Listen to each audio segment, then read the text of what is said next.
Assalomu alaykum aziz va muhtaram futbol muxlislari, barchangizni ekran qarshisiga yaxshiroq joylashib olishga taklif etamiz.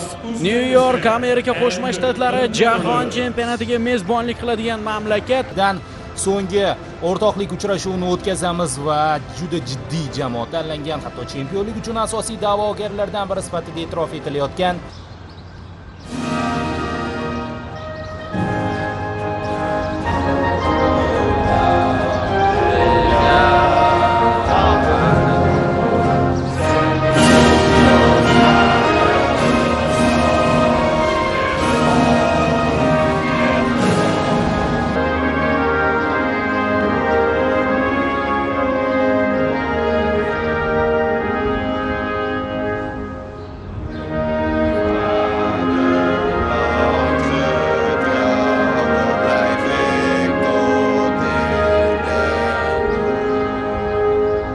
Jahon chempionatlarini yondirgan o'sha 2010-yilgi finalchi Lolalar yurtiga qarshi bahs olib boramiz. Mana Niderlandiya jamoasi yulduzli tarkibi namoyish etib berilmoqda. Muhammadiyor, bu uchrashuvda bir to'qnashuv shaxsan men uchun juda ham qiziqarli. Istalgan yurt terma jamoasi orzu qilsa bo'ladi. Ajoyib tanlov amalga oshirilgan. Aynan Niderlandiya varianti orqali biz Mundialdagi raqibimiz Portugaliyaga qarshi tayyorgarlik jarayonini o'tkazib boramiz. O'z navbatida Niderlandiyaning guruhida ham Yaponiya terma jamoasi bor. Osiyo ta'si mamlakatiga qarshi, O'zbekistonga qarshi o'ynab tayyorgarlik ko'radi va Fabio Cannavaro juda katta ehtimol bilan bu bahsda o'zi uchun xulosalarni olgan. Mana bu uchrashuv ham mana shunday yo'nalishda o'tadi.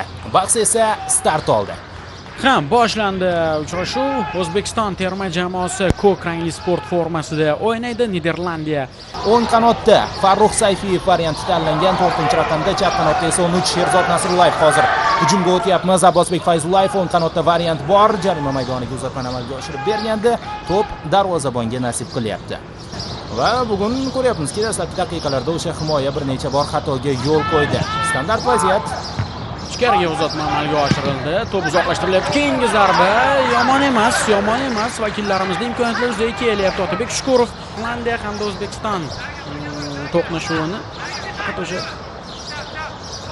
mutaxassislarda va mundialda porlash kutilayotgan iqtidorlarimizdan biri hozir tezkor hujum tashkil etilyapti.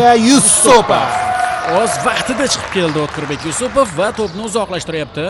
O'tib ketmoqchi bo'lganda Husanov biroz erta tashlanibdi to'pga. O'sha davrlar hujum kuchli bo'lsa, hozir himoya. Hozir Gakpo jarima maydonida uzatmani amalga oshirib beryapti va Daniel Malen sermahsullik namoyish etgan futbolchi asad bor ekan. Niderlandiya terma jamoasi tarkibida tezligi kuchli futbolchilar juda ham ko'p. Qabul qildi. Barselona, Liverpool va Manchester City futbolchilaridan iborat markaziy yarim himoya. Hozir Malen, Husanov, Zoil. Biroz avvalgi so'zingizning isboti. Birga bir holatda Daniel Malenni to'psiz qoldirdi Husanov. Shvetsiya hamda Tunis guruh favoriti sifatida aynan Niderlandiya e'tirof etilyapti. Tarkib e'tiboridan ham, reyting e'tiboridan ham hozir navbatdagi hujum tashkil etilyapti. Uchar gollandlar tomonidan ichkariga uzatma xavfli vaziyat. Zarbaga bermaslik kerak. Yaxshi hamki zarba noaniq chiqdi. O'zbekiston bazasi esa Atlantada. Mana ofsayd yo'q ekan. Bundan tashqari holat yo'q edi. Zarba esa noaniq chiqdi. O'zi aslida Niderlandiya tanlanganning yaxshi tomoni ham shu, baribir hujumlar bo'ladi va yaxshi taassurot qoldiryapti hozir markazdagi o'yini bilan nomdor raqiblarga qarshi. Hozir aynan u uzatmani amalga oshirib berganda Shomurodov pressingni davom ettirdi va to'pni raqib hududida olib qo'yyapmiz. Husanov qanaqadir bog'lamlarni yasashingiz mumkin. 4 ta mundial ishtirokchisi Cannavaro, bu borada ham tajriba katta. Hozir Eldor Shomurodov ofsayddan chiqib kelib uzatma amalga oshirish imkonini bermadi vakilimiz. Ammo variantlar izlayapti Niderlandiya. Uzoqdan zarba. Noaniq. Intervyular mashhur bo'lib ketdi. Bunaqa tarkibni ko'rib chempionlikka asosida olganmiz deb o'ylayapman degan. Hozir Abbosbek qanday o'tib ketdi? Fayzullayev jarima maydoniga yaqinlashyapti. Biroz orqaroqqa bo'lib qoldi uzatmasi. Turib olmoqchiman zaxiradagi futbolchilar uchun boshqa yana qo'shimcha o'yinni shuning uchun so'radim deb aytib o'tgan. Bu esa uchrashuvdagi epizodlar. Yusupov Summerville to'qnashuvi. Keyinchalik esa Malen Gakpo uzatmasidan so'ng darvozani ishg'ol eta olmaganda. Umuman olganda ustunlik Gollandiya tomonida, ammo vaziyatlar bo'lyapti bizda va quvonarli tomoni jonli efirda ikki tildagi sharh bilan namoyish etilishi reja qilinmoqda. Hozir Niderlandiyaning navbatdagi hujumini kuzatib olamiz. Xavfli vaziyat, zarba yo'llandi. Aniq. Yaxshiyamki aniq bo'lmadi va dasturlarimiz bor. Jahon chempionati studiyasi har bir kun o'yinidan avval, o'yindan keyin albatta bu dasturlar Telegram sahifamizda e'lon qilib boriladi. Ijtimoiy tarmoqlarimizda kuzating. O'ng qanotga Dumfriesga to'p yetkazib berilmoqda. Denzel ajoyib uzatma, markazni kesgan holatda, ammo penalti. Ham darvozamiz tomon 11 metrlik nuqta. Zarba yo'llanadi. O'tkirbek Yusupov. Bu uchrashuvda aynan to'qnashuvlar borasida o'yin keskin ruhda, hujumkor ruhda o'tsa mayli-yu, lekin jarohat olmasin bu bahsda. Ulgurmoqda rostdan ham. Va endi tajribali futbolchi, niderlandiyalik o'yinchi bunaqa vaziyatda penalti ishlashni biladi va oyoqqa zarba ham qabul qilgan ekan Summerville. Penaltilarda ancha o'sgan jamoamiz va hozir ham umid qilamiz. Chiroyli seyvni. Oppa! Sal qoldi. Ha. Yo'nalishni topdi O'tkirbek Yusupov, ammo zarbani qaytara olmadi. 1-0 qaytara olmadi. Qo'lga tekkan ekan hatto to'p.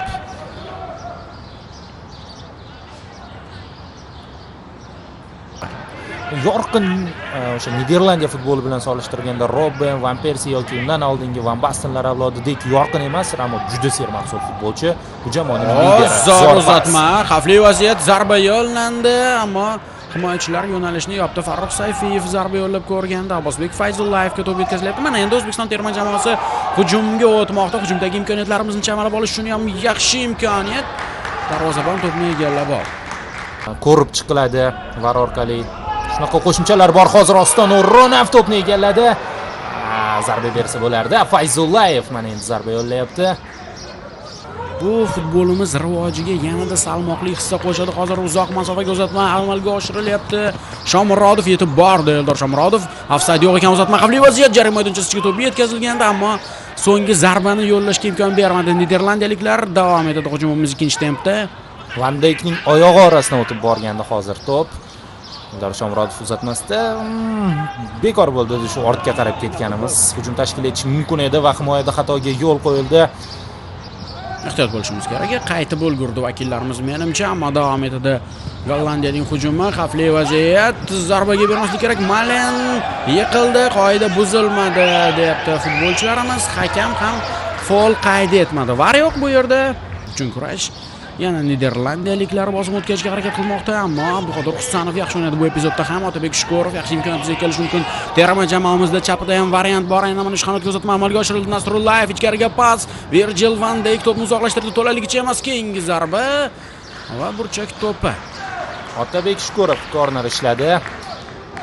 Abbosbek Fayzullayev takroran burchak zarbasini amalga oshirib beradi. Biroz boshqacharoq o'ynadik bu safar. Ichkariga uzatma amalga oshiriladimi? Otabek Shukurov noodatiy tarzda to'p yetkazilyapti. Xavfli vaziyat bo'lishi mumkin. Eldor Shomurodov jamoa sardori variant izladi va ortga to'pni qaytardi. Endi esa ichkariga pas. Himoyachilar to'pni biroz uzoqlashtirishdi, ammo mana shu hujumning o'zida yana bir vaziyat yuzaga kelishi mumkin. Nasrullayev ichkariga to'pni o'tkaza oladimi? Yo'q. Out ishlab olyapti Sherzod Nasrullayev. Umar Eshmurodov, Dostonbek Hamdamov, Abdulla Abdullayev, Jasur Jaloliddinov, Igor Sergeyev, Sherzod Esanov, Behruz Karimov, Avazbek Olmasaliyev. Hozir Niderlandiya hujum tashkil etmoqda. Xavfli vaziyat, zarba yo'llandi. Yaxshi. Yo'nalishni yopdik. Umarali Rahmonaliyev, Azbek Omonov, haligi 26 kishilikdan tashqaridagi futbolchilar ham bor. O'sha 4 nafar yuqoridan uzatma amalga oshirib berilmoqda. Bosh bilan xavfli zarba yo'llandi. Kim bor? Albatta Van Dijk bunaqa nuqtalarda o'zini ko'rsatadi. Fayzullayev ichkariga to'pni yetkazmoqda. Xavfli vaziyat, darvozabon Verbruggen yiqildi.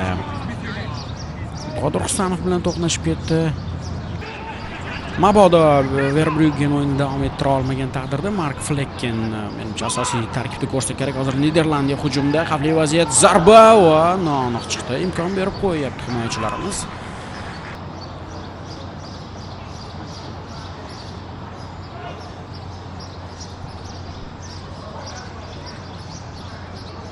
Mana qarang, juda ham chiroyli tarzda tashkil etildi hujum. Gakpo agar aniq zarba yo'llaganda so'nggi daqiqalargacha kurash olib borilgan futbolchilardan iborat jamoa. Hozir yaxshi uzatma kerak, mana shu nuqtada amalga oshdi ham, o'tkazib yuboryapti Fayzullayev. Sherzod Nasrullayev chap qanotda jarima maydoniga bir qarab oldi. Endi uzatma. Van Dijk ikkinchi qavatda juda qiyin mana shu futbolchidan to'pni olib qo'yish. Ashurmatov shoshilyapti futbolchilarimiz ham. Mana shu ssenariy ostida o'ynab ko'rishga ham tayyorgarlik ko'rilmoqda. Hamdamov Shomurodov tomon to'pni yetkazganda, ammo oson bo'lmaydi bu kabi jamoalarga qarshi o'ynash. Va favoritlardan biri har qanaqasiga top 3talikka, top 5talikka kirmas, lekin uzoqqa borsa bu sensatsiya bo'lmaydigan terma jamoa. Har taraflama tarkib, murabbiy imkoniyatlar borasida. Eldor Shomurodov zo'r o'ynadi. Abbosbek Fayzullayev yana Shomurodovning o'ziga to'pni qaytarmoqda. O'yin qanotda bo'shliq bor edi. Ana mana shu qanotga uzatma amalga oshirildi. Chap oyoqda kuchli zarbaga ega Hamdamov o'ng oyog'iga to'g'riladi. Uzatma va himoyachilar yana to'pni maydon tashqarisiga chiqarib yuborishmoqda.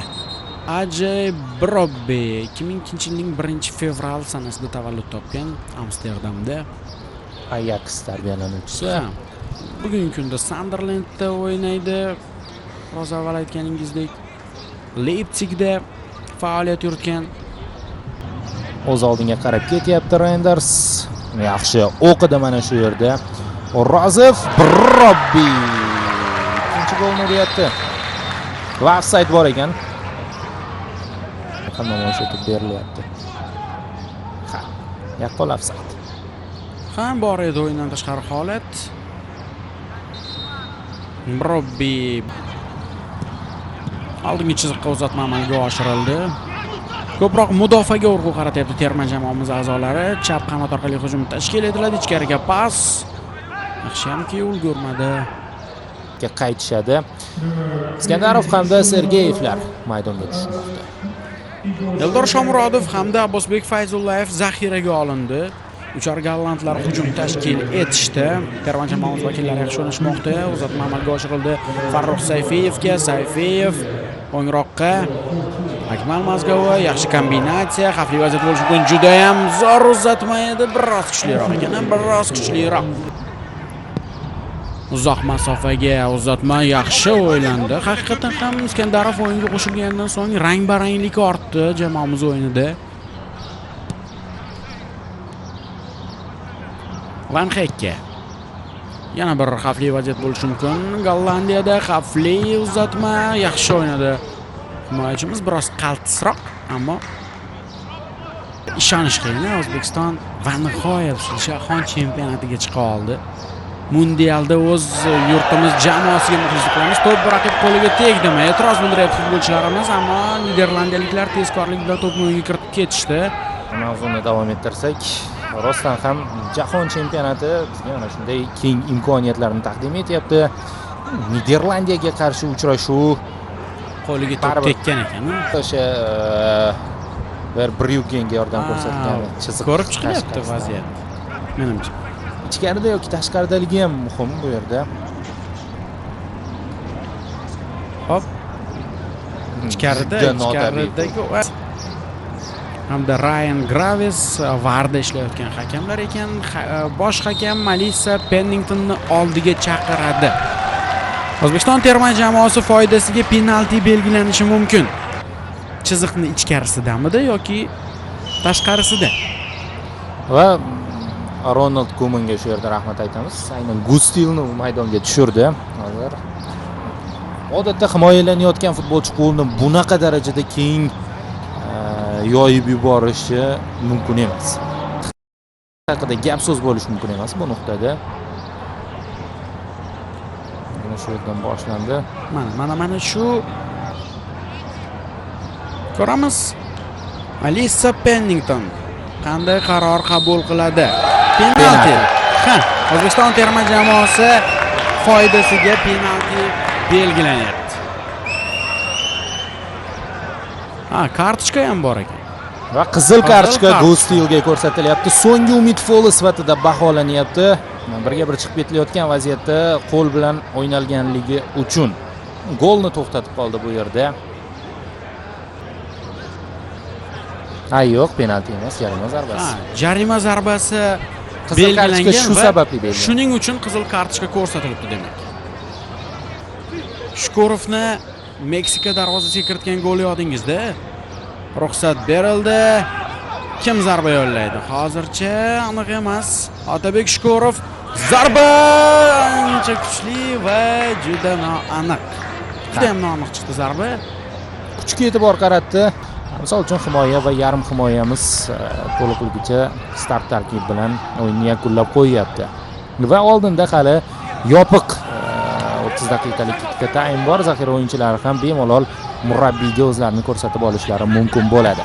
Hozir jarima maydoniga pas yuqoridan yetkazib berildi. Yana bir zarba yo'llanyapti. Himoyachilar to'pni qaytarishdi. Sherzod Nasrullayev uzatma berishni ma'qul ko'rdi. Yaxshi. Mana bu imkoniyat bo'larkan mana juda ham chiroyli tarzda tashkil etildi hujum. Igor Sergeyev hisobni tenglashtirmoqda. 1-1. Niderlandiya O'zbekiston muvozanat tiklanyapti. Himoyasida muammolar yuzaga keldi va mana bu gol kiritilmoqda. Uzoq davom etdi hujum. Sherzod Nasrullayev zarba yo'llamasdan to'g'ri qilibdi. Kombinatsiya boshlab yubordi va oxirida Igor Sergeyev darvozani ishg'ol etyapti. 1-1. Offside yo'qmi? Hozir ko'rib chiqiladi. To'p Niderlandiyalik futbolchidan ketdi bu yerda. Somerville pas qilib yubordi. Rikoshetdan bo'ldi. Akmal Mazgavoy ushbu jamoa bir kishi kam bo'lib o'ynash variantiga ham tayyorgarlik ko'rib olyapti-da. Navbatdagi hujum. Yana gollandiyaliklar ichkariga uzatma, xavfli vaziyat, zarba va hisob o'zgarmadi. Abduqodir Husanov qutqardi bu epizodda. Fatlar kerak emas bizga. Bu esa boyagi epizod. Abduqodir Husanov muqarrar goldan jamoamizni saqlab qolgan vaziyat. Yana Gakpo boshlab berdi hujumni va Dumfriesdan uzatma tanlabdi o'sha epizodda. Bu onda esa Niderlandiya hujum tashkil etdi. Otkor Yusupovdan zo'r seyv qutqardi hozir Yusupov. Bu uchrashuvdagi eng so'nggi hujum bo'ladi. Takroran ko'rishimiz mumkin. Rozov o'tkazib yuborgan ekan. Somerville va qo'shib berilgan 5 daqiqa allaqachon tugab bo'lgan. Ichkariga pas yiqildi. Uchar gollandlar vakili. Vakillarimiz e'tiroz bildirishyapti. Penaltimi? Cannavaro ham e'tirozli nigohlar bilan qarayapti-da, ko'raylik. Var bor. Video assistent referi tizimi ko'rib chiqadi vaziyatni. Ruxsat berildi. Gakpo zarba yo'llayapti va nima bo'ldi? Hozir vakillarimiz e'tiroz bildirishyapti.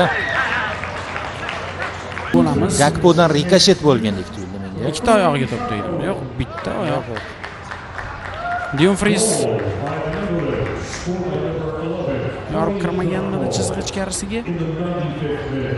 Mana bu birinchisida to'pga oyog'i tegingan bo'lishi mumkin. Mayli. Ikkinchi golni ham penaltidan o'tkazyapmiz. Va umuman olganda yomon taassurot qoldirmadi terma jamoamiz.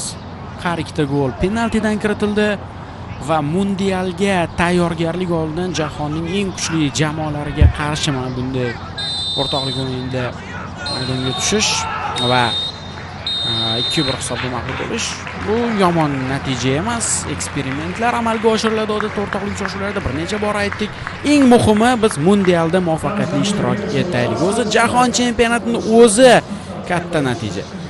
Unda muvaffaqiyatli ishtirok etsak, albatta nur ustiga a'lo nur bo'ladi. Otabek Shukurov hamda Denzel Dumfries tashqari masalada suhbatlashmoqda. Bu yerda esa Ronald Koeman hamda Fabio Cannavaro penalti yo'q edi dedi Cannavaro nazdimda. Bunaqa suhbatlar bo'ladi. Ma'lum epizodlarni futbolchilar muhokama qilib olishyapti.